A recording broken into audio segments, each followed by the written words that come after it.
हिवाळ्याची चाहूल लागताच हजारो किलोमीटरचा प्रवास करीत शेकडो विदेशी पक्षी जिल्ह्यातील विविध पाणवठ्यावर येतात. त्यांचे आगमन झाले असून या पक्ष्यांना पाहण्यासाठी पक्षीप्रेमी मोठ्या प्रमाणात गर्दी करीत आहेत.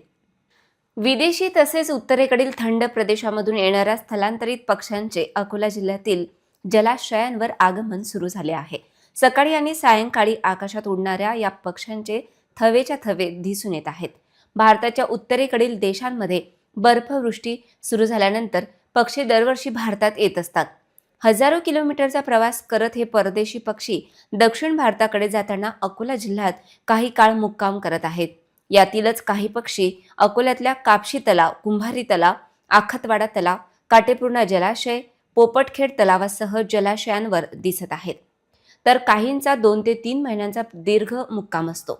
तर काही पक्षी 1 ते 2 दिवस थांबून पुढच्या प्रवासाला निघत आहेत. पक्षीप्रेमी देवेंद्र तेलकर यांच्यासह निसर्गप्रेमी नेत्रसुखद दृश्य टिपत आहेत.